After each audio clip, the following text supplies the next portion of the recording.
There was two sides of Melba that I got to meet and that taught me a lot. One was the professional side, my coworker, my boss, and then the other one was my friend. That was a very, very special side of it. There was separation, but also you got both sides of that all the time, every day, whether you were at work or outside of work. She taught me so much professionally about having fun at work and making work fun, not doing it because you have to, but doing it because you want to.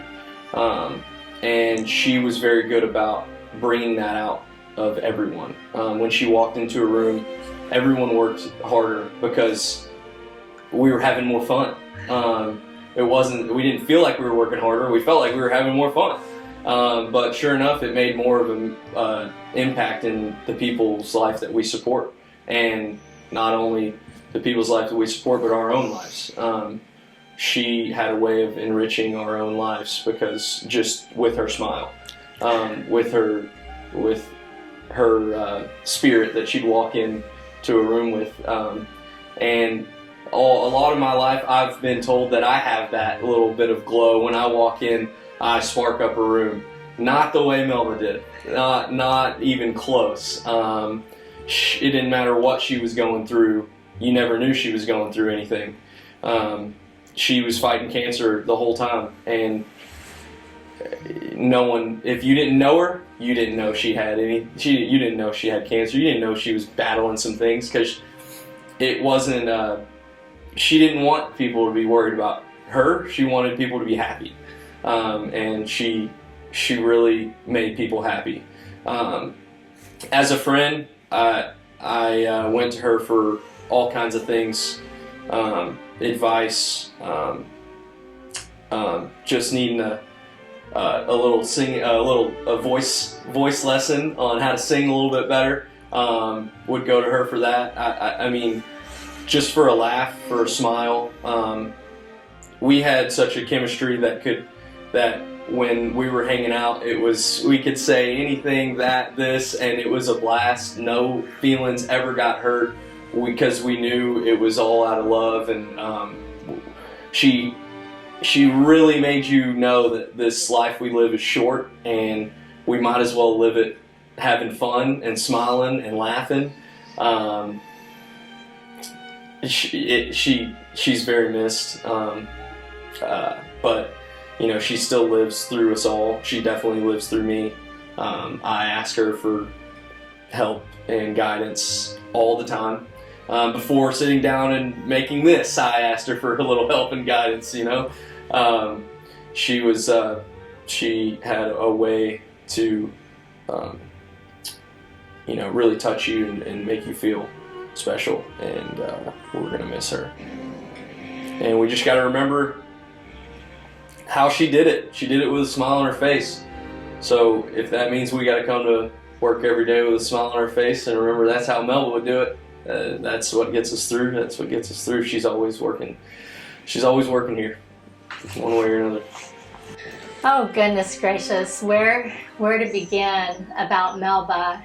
I just hardly know where to start, because Melba truly was larger than life. She just had such a zest for living and for sharing her love for life with others that it's hard to begin. But I do want to say that I take credit for hiring Melba. She was in an interview, and I immediately just thought she would be fantastic. The previous director was not so sure, but I said, no, I want to do this. And so I had her come for a program visit, and we walked through the center together, and she told me straight up, oh no, we're going to change this, we're going to change that, no, this isn't what we want. And I was like, exactly, this is exactly what I'm thinking too. And that's what she did. I used to call her the Queen of Fun, because she absolutely wanted to bring fun for all of the men and women and for the staff as well. And wherever she was, we were always having fun. I loved her, just her musical interest and her skills with that, and performing arts. And so there will never be another Melba, but we all strive to live life to the fullest, like she definitely did. I knew Melba because I got to work with her closely over several years. Her and I were very close. We spent a lot of time together. I call her a friend. I consider her a very close friend. So I'm gonna have a hard time getting through this, but I have a poem that I want to read because it sums up how I feel. A Friend by Gillian Jones.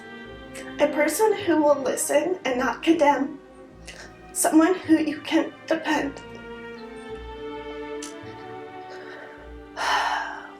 They will not flee when bad times are here. Instead, they will be here to lend an ear. They will think of ways to make you smile, so you can be happy for a while.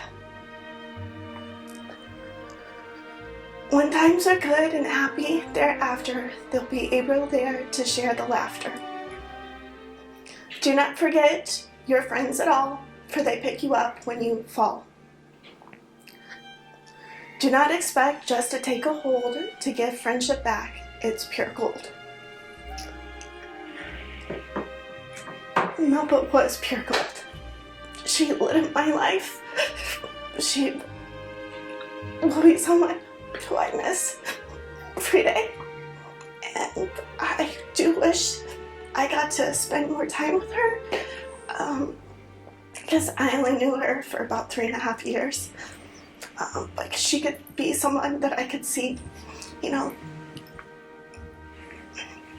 spending a lot of time with. One of my favorite memories, we were out at Midnight Farm, and she brought Coco out, and I had my boys out there, and the three of them got to ride golf carts, go round and around, and they had a blast. And it was just joy.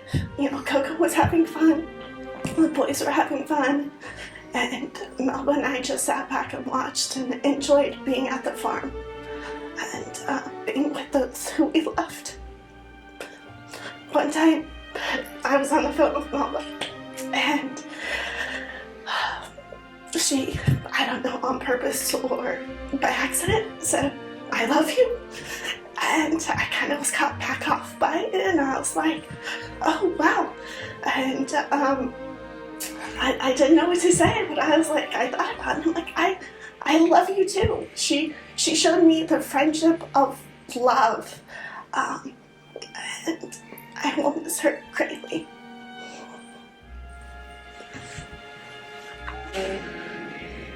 I still remember the first time that I met Melba. She had this aura and light surrounding her when she glided down the hallway at the Lenexa office, and I was new and she was new, and I could just tell that she had a zest for life and a fervor for what we were doing. And being new myself and being a little bit afraid, I just found that extremely refreshing.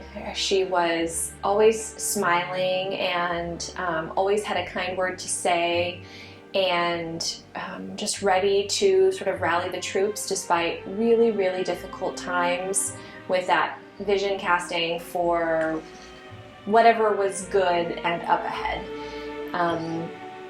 Melba was a complete treasure, and that energy is definitely missed. We don't have many angels that walk the planet, but I think she might have been one. Everywhere that Melba went, she was singing from her soul and from her heart, if not her lovely, lovely voice.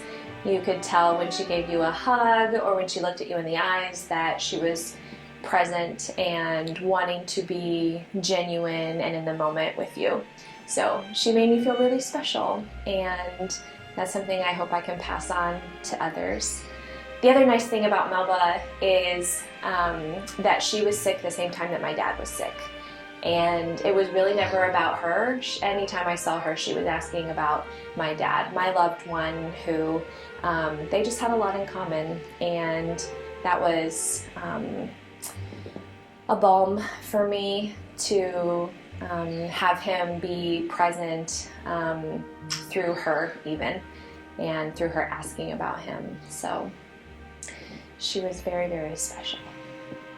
Melba was so many things to so many people in this company, in her family, and she was a beautiful soul. I didn't have as close of a relationship with her as some other people did, but even the few interactions I had with her, her radiance, her beauty was amazing. Anytime she walked into a room, she captivated everyone every single time.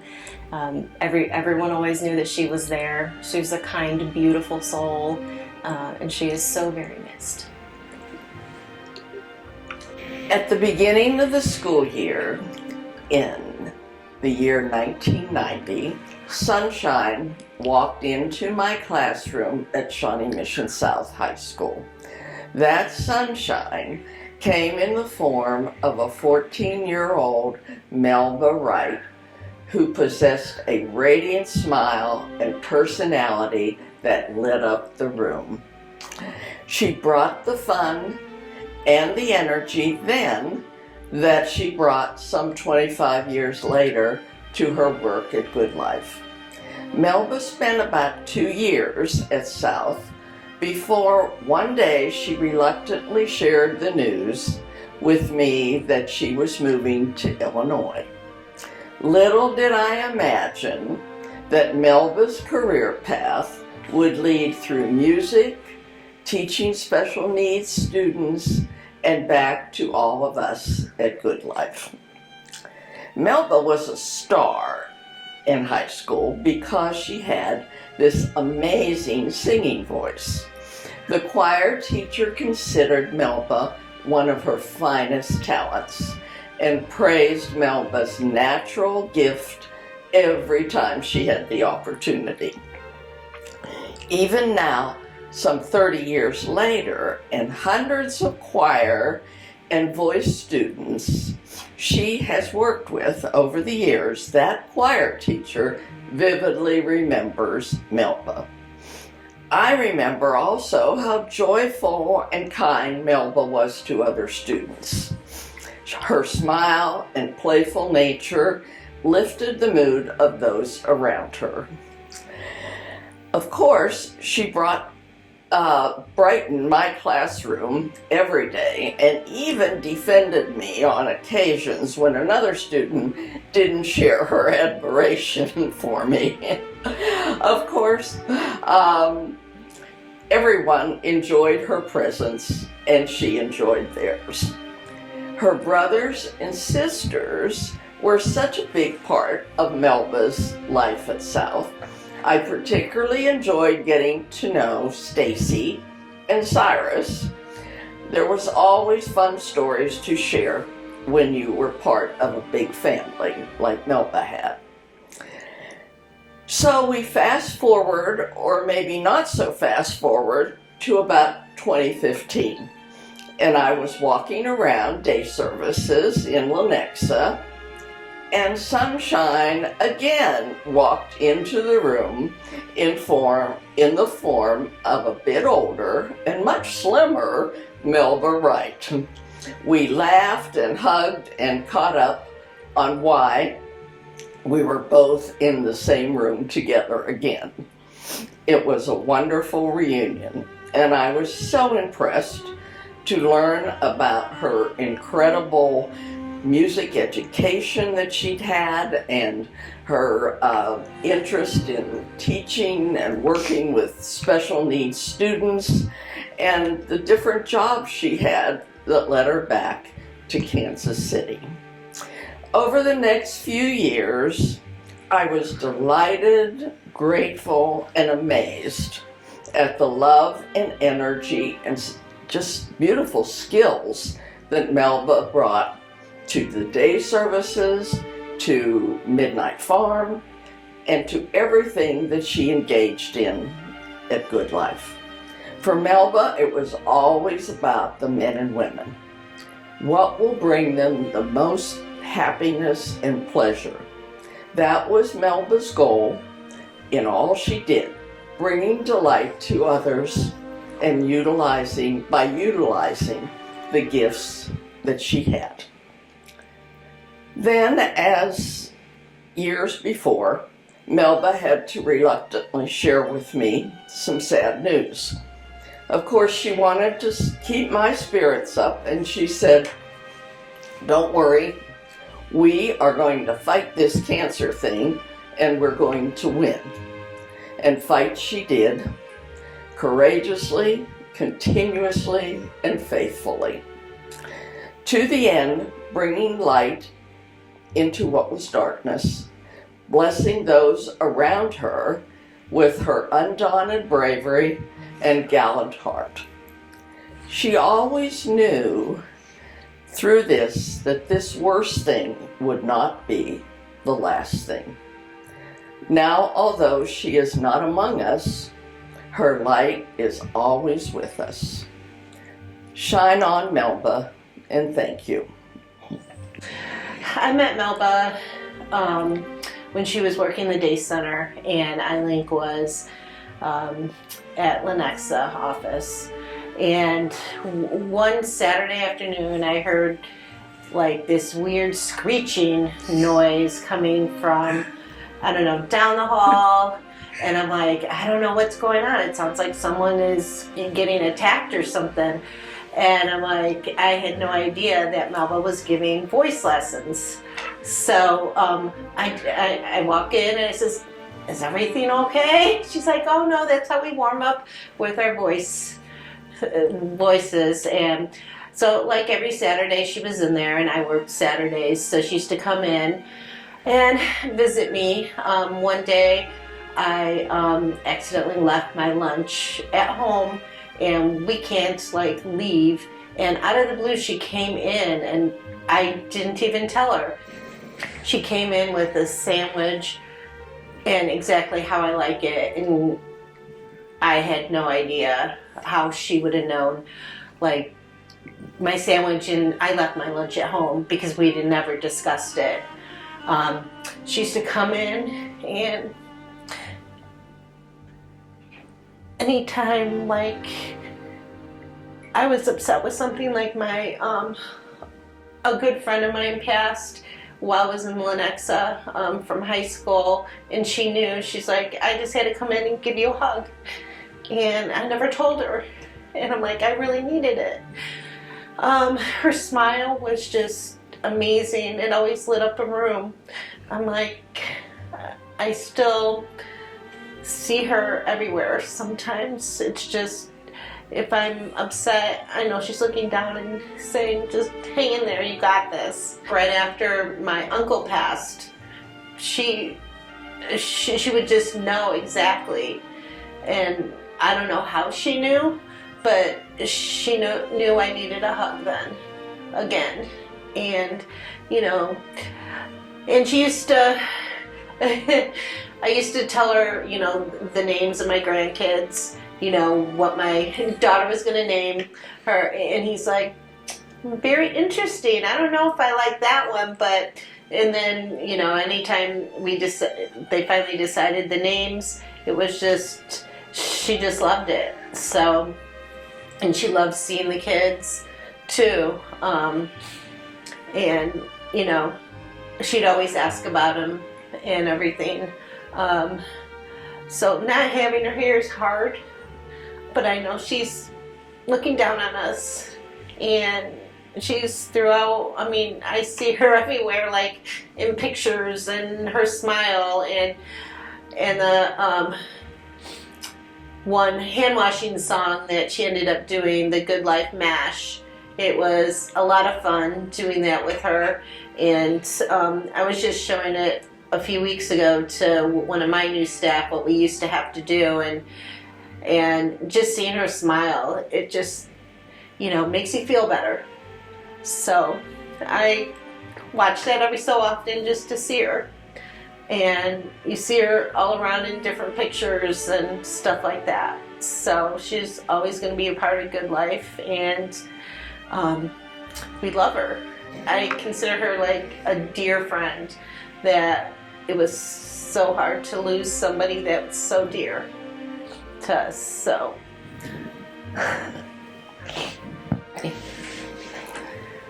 from the moment that Melba and I met, I just felt like we had a kismet connection. We talked about it was divine intervention that brought us together, and we quickly became inseparable. And she was my bestie for the time between when I was hired until she passed away. And there's so much that Melba brought to my life: the positivity, her energy, her love, her enthusiasm. She was able to bring out the best in the people around her. She loved people like I've never seen anyone love before. She brought more than a smile. She brought something out in your heart, and I'm just forever grateful that I had the chance to spend with her and had that time. I will try to live on, continue her legacy, and be supportive and loving. And I don't think I have her energy, but I want her legacy to live on forever. And I know it will, through Good Life and through everyone that knew her.